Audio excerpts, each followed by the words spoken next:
स्वागत है आपका आपके अपने चैनल साधन। साधन एक पहल है IIM एलुमनाइज की जो आपको बताता है कि आप स्टॉक मार्केट में कैसे इन्वेस्ट करें। तो आज हम स्टार्ट करने वाले हैं online course on stock market और ये कोर्स डिजाइन किया हुआ है बिगिनर्स को ध्यान में रख करके। तो चलिए देखते हैं इस जर्नी में क्या क्या हम सीखेंगे। सबसे पहले हम प्रॉफिट एंड लॉस अकाउंट उठाएंगे, उसकी स्टडी करेंगे और आपको बताएंगे कि प्रॉफिट एंड लॉस अकाउंट होता क्या है, इसमें कौन कौन से पैरामीटर्स होते हैं और उनका क्या मतलब होता है। फिर हम सिमिलरली बैलेंस शीट की एनालिसिस करेंगे। फिर नंबर आएगा कैश फ्लो स्टेटमेंट्स का और तब जाकर के हम रेशियो एनालिसिस करने में सक्षम हो पाएंगे। ये चारों स्टेप्स मिलके हमें एक चीज डिराइव करने में हेल्प कर रहे हैं और वो है कंपनी की फंडामेंटल वैल्यू और इसे ही फंडामेंटल एनालिसिस कहते हैं। आज हम सीखेंगे प्रॉफिट एंड लॉस अकाउंट के बारे में। पहले मॉड्यूल में हम आपको बताएंगे कि प्रॉफिट एंड लॉस अकाउंट होता क्या है और एक आम आदमी का प्रॉफिट एंड लॉस अकाउंट कैसा दिखता है। आम आदमी के प्रॉफिट एंड लॉस अकाउंट को समझने के बाद हम कंपनी का एग्जांपल लेंगे और दोनों के बीच में डिफरेंसेस क्या होते हैं ये सीखेंगे। फिर हम एक टिपिकल स्ट्रक्चर समझेंगे कंपनी के प्रॉफिट एंड लॉस अकाउंट का। तो प्रॉफिट एंड लॉस अकाउंट का पहला टर्म होता है रेवेन्यू। हम आज वो सीखेंगे। उसके बाद हम रेवेन्यू के different types, operating versus non operating revenue, इन दोनों का अंतर भी जानेंगे। तो चलिए चलते हैं अपने मॉड्यूल की तरफ। आज हम लेते हैं एक आम आदमी का एग्जाम्पल। तो आपके सामने एक आम आदमी का प्रॉफिट एंड लॉस अकाउंट, उसमें हस्बैंड की सैलरी, वाइफ की सैलरी, कोई और इनकम, कोई बिजनेस इनकम है, वो सारी इनकम की श्रेणी में आते हैं। और फिर उस हाउस होल्डर का कुछ फूड पे खर्चा होता है, क्लॉथ्स पे खर्च होते हैं, रेंट देना होता है, EMI देनी होती है, ये सब एक्सपेंसेस में आते हैं।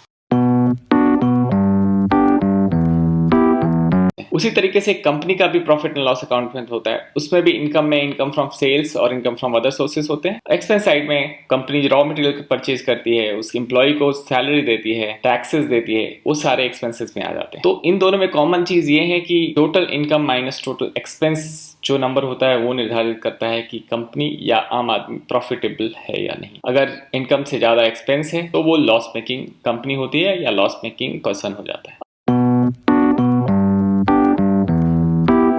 पहला मूलभूत अंतर होता है कि ये कुछ डेट्स हैं, जनवरी 1, अप्रैल 1, जिस दिन कोई भी कंपनी अपना प्रॉफिट एंड लॉस अकाउंट शुरू करती है। लेकिन आम आदमी के साथ ऐसी कोई मजबूरी नहीं है। आज उसे मन हुआ कि आज मैं अपना प्रॉफिट एंड लॉस अकाउंट बनाना शुरू करूंगा, तो वो उसी दिन से प्रॉफिट एंड लॉस अकाउंट बनाना शुरू कर सकता है। दूसरी चीज़ जो है वो पीरियड को लेकर के है।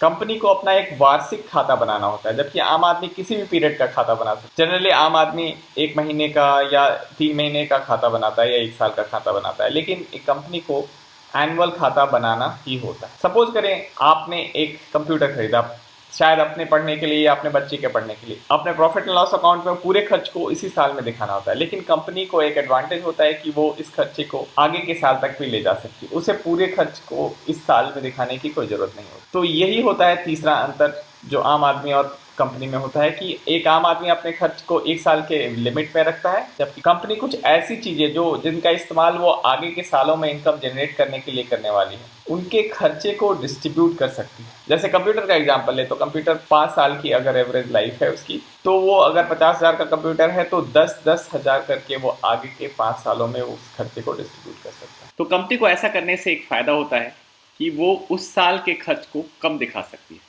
अगर उस साल का खर्च कम होगा तो कंपनी को फायदा होगा। चलिए अब हम बात करते हैं प्रॉफिट एंड लॉस अकाउंट किसी कंपनी का जो होता है उसका टिपिकल स्ट्रक्चर कैसा होता है। रेवेन्यू होता है सबसे ऊपर। रेवेन्यू 2 तरीके की होती है, operating revenue, non operating revenue, और उसको जोड़कर टोटल रेवेन्यू आता है। फिर हम एक्सपेंस की तरफ बढ़ते हैं। एक्सपेंस में डायरेक्ट कॉस्ट होता है, इनडायरेक्ट कॉस्ट होता है, नॉन ऑपरेटिंग कॉस्ट होता है।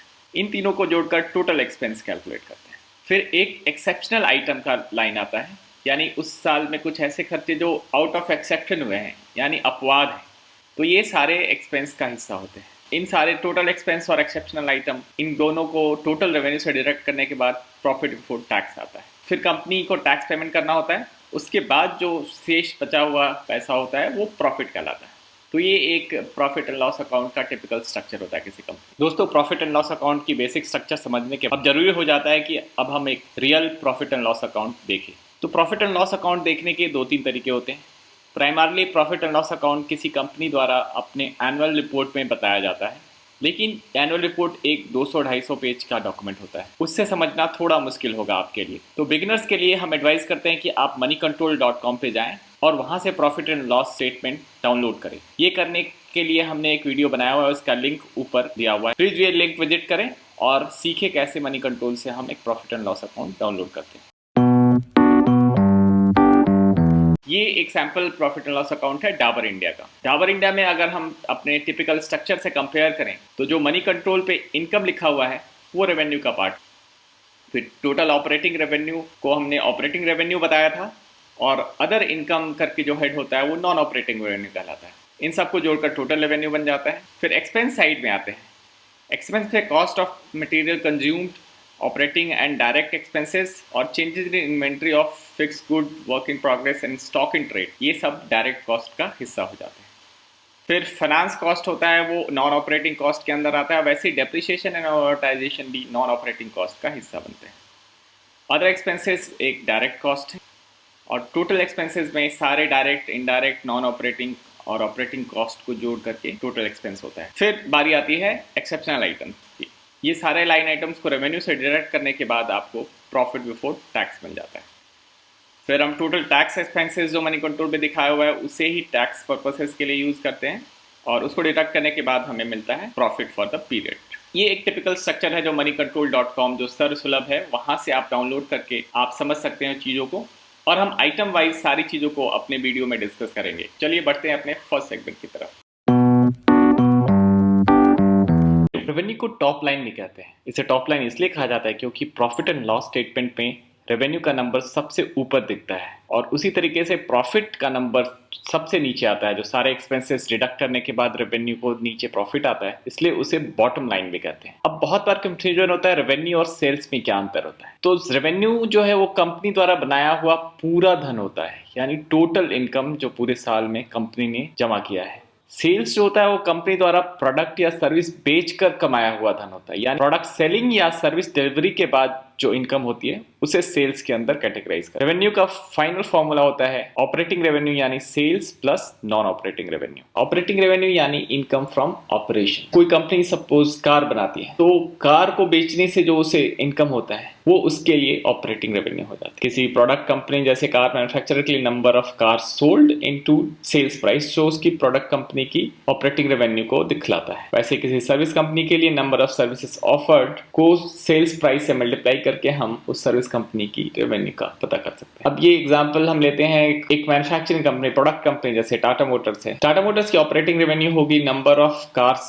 सोल्ड उस साल में, एवरेज सेलिंग प्राइस उस साल का पर कार। उसी तरीके से इन्फोसिस जो एक सर्विस कंपनी है, उसके लिए number of services offered during the year और एवरेज सेलिंग प्राइस पर सर्विस, ये उनकी ऑपरेटिंग रेवेन्यू को बताएगा। अब हम मूव करते हैं नॉन ऑपरेटिंग रेवेन्यू की तरफ। नॉन ऑपरेटिंग रेवेन्यू ऐसा रेवेन्यू होता है जो अदर सोर्सेज से जनरेट किया हुआ, यानी सेकेंडरी सोर्स से कमाया हुआ इनकम। वो सेकेंडरी सोर्सेज क्या हो सकते हैं, जैसे कंपनी के पास सरप्लस पैसा है तो वो उससे फिक्स डिपॉजिट बना सकती है, फिक्स डिपॉजिट के ऊपर कुछ इंटरेस्ट कमा सकती है, वो एक नॉन ऑपरेटिंग रेवेन्यू हो गया। कंपनी अपने सरप्लस पैसे को शेयर मार्केट में भी इन्वेस्ट कर सकती है या किसी को लेंड कर सकती है, तो उससे जो इनकम होगा वो भी निवेश की आय कहलाएगी और वो भी नॉन ऑपरेटिंग रेवेन्यू होता है। फिर किसी कंपनी के पास सरप्लस एसेट हैं, जैसे कोई प्लांट अनयूटिलाइज पड़ा है तो वो उसे रेंट पे दे सकती है, कोई रियल एस्टेट अनयूटिलाइज है, बिल्डिंग को लीज आउट कर सकती है तो उस पर कुछ लीज इनकम आ जाएगा, तो वो किराए का जो इनकम होगा वो नॉन ऑपरेटिंग रेवेन्यू में कैलकुलेट।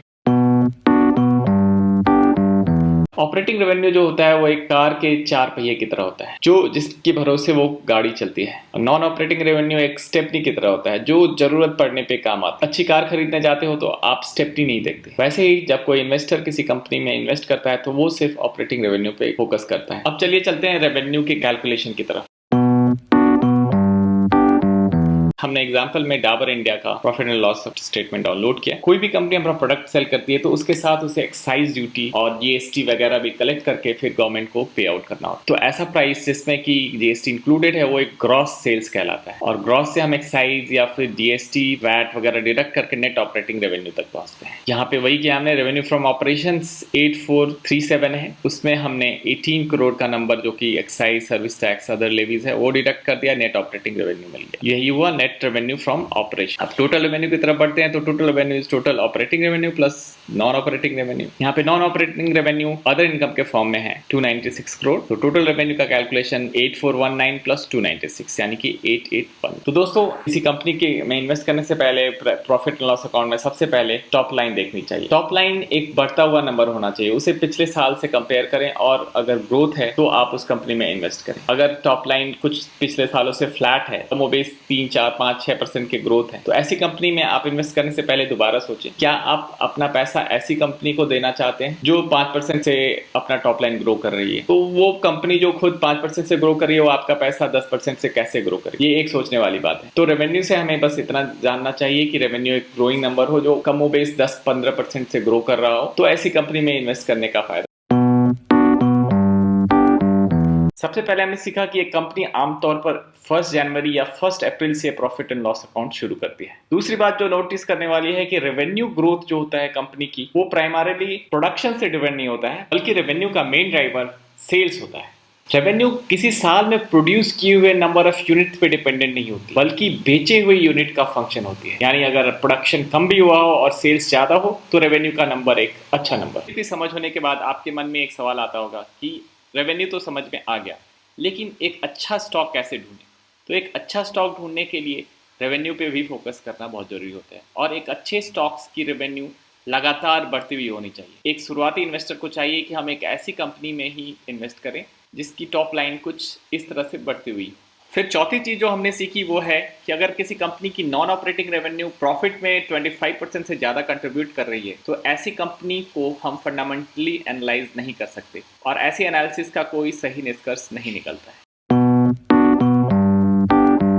दोस्तों अब हम एक सरप्राइज क्विज करते हैं। सपोज ये कंपनी टूथब्रश बनाती है जो हर एक साल 100 टूथब्रश बनाती है और इस साल उसने 150 टूथब्रश सेम ईयर में बेचा है। अच्छा दोस्तों, क्या ऐसा पॉसिबल है कि 100 टूथब्रश बनाया हो और 150 सेल किया हो, यानी प्रोडक्शन से ज़्यादा सेल्स पॉसिबल है? हाँ दोस्तों, ये पॉसिबल है। ये मुमकिन है अगर कंपनी ने पिछले साल कुछ ज़्यादा मैन्युफैक्चरिंग किया हो और उस साल वो सेल नहीं कर पाई हो, तो इस साल के लिए वो उसे अपने रेवेन्यू में इंसर्ट कर सकते। तो सपोज उस कंपनी की एवरेज सेलिंग प्राइस पर टूथब्रश 10 रुपीज़ और average cost per toothbrush 5 rupees है। अब आपको बताना है कि इस कंपनी की रेवेन्यू उस साल में कितनी हुई। हमें आशा है अगर आपने ये वीडियो ध्यान से देखा है तो जरूर आप इसका आंसर कर पाएंगे। तो प्लीज कमेंट सेक्शन में जाएं, अपना आंसर जरूर लिखें और हमारा वीडियो देखते रहें। तो इस तरीके से अंत होता है मॉड्यूल 1 का।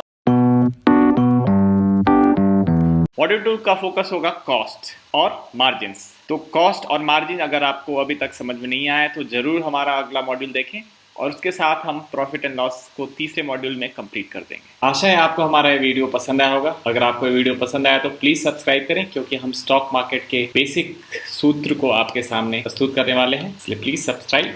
Thank you.